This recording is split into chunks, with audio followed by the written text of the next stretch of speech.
कृष्ण कदम्ब के पेड़ पर चढ़ जाते हैं और कदम्ब के पेड़ से छलांग लगाते हैं यमुना में। लेकिन सभी ग्वालवाल डर रही हैं, भयभीत हो रहे हैं कि कन्हैया तो यमुना में कूद गया, इसमें काली नाग रहता है, अगर कन्हैया को कुछ हो गया तो हम मैया यशोदा को क्या जवाब देंगे। मैया यशोदा तक सूचना पहुंच गई कि कान्हा ने यमुना में छलांग लगा दी। मैया यशोदा दौड़ी दौड़ी आई, कन्हैया की वो प्यारी प्यारी रामा श्यामा गैया आ गई। आज सब घबरा रहे हैं कि कन्हैया को कुछ हो ना जाए, यमुना में कूद गया, यहाँ काली नाग रहता है। लेकिन थोड़ी ही देर में क्या देखा, कन्हैया को कुछ नहीं हुआ, बल्कि कन्हैया तो काली नाग के फणों पर नृत्य कर रहे हैं और उस काली नाग के फणों को कुचलने में लगे हैं। भगवान कृष्ण भगवान की जय। इतने में काली नाग की वो पत्नियां आ गई और प्रार्थना करने लगी, हे प्रभु, न्यायो हि दंडः कृतकिल विशेषमिस् तवावतारः खल निग्रहाय रिपोः सुतानामपि तुल्य दृष्टेर्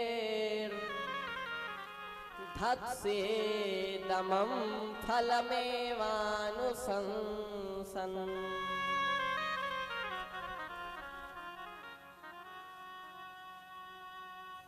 उन नाग पत्नियों ने कहा, हे भगवान, हम जानते हैं कि आपका तो अवतार ही अन्याय करने वालों को दंड देने के लिए हुआ है। तवावतारः खल निग्रहाय, शत्रुओं का संहार करने के लिए ही हे भगवान आपका अवतार हुआ है। रिपोः सुतानामपि तुल्य दृष्टे, हे भगवान आपकी दृष्टि में तो शत्रु का और पुत्र का भी कोई भेद नहीं है। इसीलिए हे भगवान आप हमारे पति काली नाग को छोड़ दीजिए, वो कैसे भी है मेरे पति हैं, हमारे वो पति हैं, स्वामी हैं, कृपया आप हमारे सुहाग को मत उजाड़िए। नाग पत्नियों की प्रार्थना से भगवान प्रसन्न हुए और काली नाग को छोड़ दिया। काली नाग को मारा नहीं, लेकिन रमण द्वीप में भेज दिया, यमुना में से भगा करके बहुत दूर भेज दिया।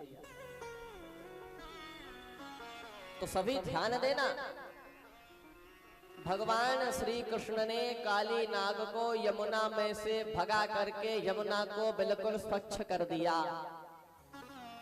बिल्कुल साफ कर दिया, निर्मल बना दिया।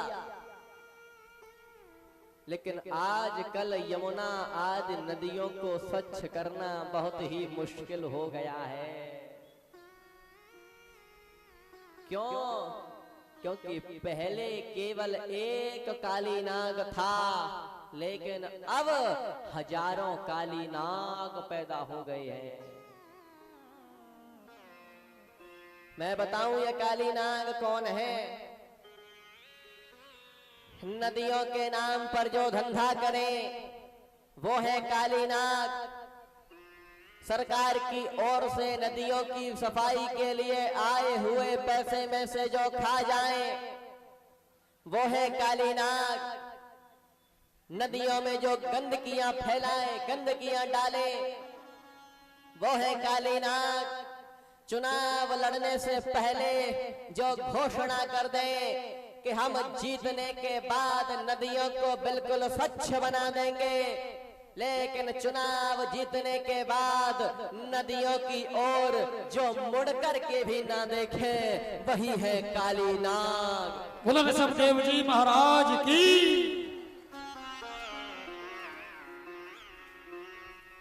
आज इस धर्म मंच से, इस खपरेल ग्राम की पावन धरा से मैं गुरुदेव का लाडला शिव शक्ति पुत्र ऋषभदेव भारत की नदियों तक अपना संकेत पहुंचाना चाहता हूं कि है मेरे भारत के सौंदर्य को बढ़ाने वाली यमुना आदि नदियों, तुम दुखी मत होना, एक दिन मेरा कृष्ण अवश्य आएगा और नदियों के नाम पर धंधा करने वाले काली नागों के फलों को कुचल कुचल कर हमेशा हमेशा के लिए नष्ट कर देगा।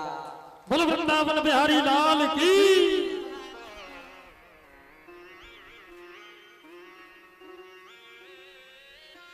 तो सब प्रकार भगवान श्री कृष्ण यमुना में से काली नाग को भगा देते।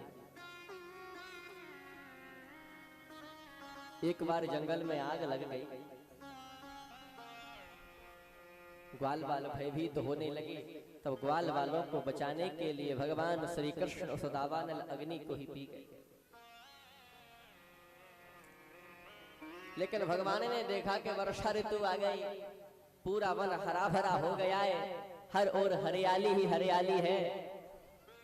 तब भगवान श्री कृष्ण वेणुनाद करते हैं, अर्थात बांसुरी बजाते हैं। वर्हा पीडम नटवर वपुः कर्णयोः कर्णिकारम्